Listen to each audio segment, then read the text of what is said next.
फुसफुसाती जंगल का रहस्य। एक समय की बात है। नंदपुर नाम के एक छोटे गांव में अर्जुन नाम का एक जिज्ञासु लड़का रहता था। अर्जुन ना तो सबसे ताकतवर था, ना सबसे तेज दौड़ने वाला, लेकिन उसमें सीखने की अतुलनीय भूख थी। वो हर दिन सवाल करता रहता था। पक्षी सुबह सूरज निकलते ही क्यों गाते हैं? नदियां हमेशा नीचे की ओर क्यों बहती हैं? तारे रात में क्यों चमकते हैं? अर्जुन के माता पिता और शिक्षक अक्सर उसकी अनगिनत सवालों पर हंसते, लेकिन अर्जुन कभी नहीं रुकता। एक सुबह अर्जुन ने देखा कि गांव के बुजुर्ग फुसफुसाती जंगल के बारे में चर्चा कर रहे थे। कहा जाता था कि जो भी उस जंगल में जाता है वह कभी वापस नहीं आता। अधिकांश गांव वाले डर के कारण जंगल के पास नहीं जाते थे, लेकिन अर्जुन की जिज्ञासा और बढ़ गई। उसने तय किया कि वह जंगल में जाकर उसके रहस्यों को जानेगा। जंगल में प्रवेश करते ही उसने कुछ अद्भुत देखा। पेड़ आसमान से भी ऊंचे थे। उनके पत्ते सूरज की रोशनी में पन्ने जैसी चमक रहे थे। रंग बिरंगे पक्षी मधुर गीत गा रहे थे और नदियां साफ पानी के धारे बनाकर बह रही थी। अर्जुन ने नदी के बारे में सोचा। नदियां इसलिए नीचे की ओर बहती है क्योंकि पानी हमेशा कम से कम अवरोध वाले रास्ते को चुनता है। उसने महसूस किया कि प्रकृति के अपने नियम हैं और इन्हें समझना बहुत कुछ सिखा सकता है। जंगल में आगे बढ़ते हुए अर्जुन एक खुली जगह में पहुंचा, जहां एक वृद्ध व्यक्ति बरगद के पेड़ के नीचे बैठे थे। उनके बाल बर्फ जैसे सफेद थे और आंखों में गहरी समझ झलक रही थी। स्वागत है युवा मित्र, वृद्ध ने कहा। मैं वन का रक्षक व्यान हूँ। तुम यहाँ क्यों आए हो? अर्जुन ने सम्मान पूर्वक झुकते हुए कहा, मैं ज्ञान चाहता हूँ गुरुजी। मैं प्रकृति और जीवन के रहस्यों को समझना चाहता हूँ। व्यान मुस्कुराए। ज्ञान एक खजाना है, लेकिन इसे धैर्य और सम्मान के साथ खोजा जाना चाहिए। कई लोग यहाँ शक्ति या संपत्ति की खोज में आते हैं, लेकिन खाली हाथ लौटते हैं। क्या तुम सीखने के लिए तैयार हो? हाँ गुरुजी, अर्जुन उत्सुकता से बोला। अच्छा, व्यान ने कहा। पहला पाठ है ध्यानपूर्वक अवलोकन। दुनिया तुम्हें तब सीख देती है जब तुम ध्यान से देखते हो। ये पत्ता लो। उन्होंने अर्जुन को एक चमकता हरा पत्ता दिया। इसे ध्यान से देखो। अर्जुन ने पत्ता देखा। इसकी नसें जटिल थीं, जैसी छोटी नदियां अलग अलग दिशा में बह रही हों। बहुत सुंदर है, उसने कहा। हाँ, व्यान ने कहा। हर नस पोषण पहुंचाती है, जैसे नदियां पानी पहुंचाती है। हर जीव, हर पेड़, हर नदी का एक उद्देश्य है।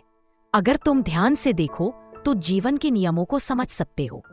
अर्जुन पूरे दिन व्यान के साथ रहा और उसने सितारों, पेड़ों, हवा और जानवरों के बारे में सीखा। उसने देखा कि जंगल इसलिए फल फूल रहा है क्योंकि हर जीव दूसरे का सम्मान करता है और संतुलन बनाए रखता है। मधुमक्खियां फूलों को परागित करती है, पक्षी बीज फैलाते हैं और छोटी चींटियां भी मिट्टी को उपजाऊ बनाए रखती है। सबका कोई ना कोई महत्व था। ये ढलते समय व्यान ने अर्जुन को अंतिम पाठ दिया।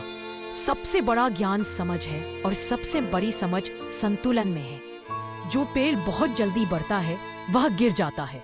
जो नदी बहुत ज्यादा बाढ़ लाए वह विनाश करती है। जीवन संतुलन का नाम है। देना और लेना, सीखना और सिखाना, काम करना और प्रतीक्षा करना। अर्जुन ने व्यान का धन्यवाद किया और वचन दिया कि वह ये सब ज्ञान गांव में ले जाएगा। लौटते समय उसने देखा कि उसने कभी ध्यान नहीं दिया। हवा घास में कैसे बहती है, जमीन पर चींटियों के रास्ते और पक्षियों के गीत, सब कुछ जुड़ा हुआ लगता था, जैसे बड़े पहेली के टुकड़े। गांव लौटने पर गांव वाले आश्चर्यचकित थे कि अर्जुन जीवित लौट आया। अर्जुन ने जो कुछ सीखा उसे गांव वालों के साथ साझा किया। उसने उन्हें पेड़ लगाने, पानी बचाने और प्रकृति के साथ सामंजस्य में रहने के तरीके बताए। धीरे धीरे गांव समृद्ध होने लगा।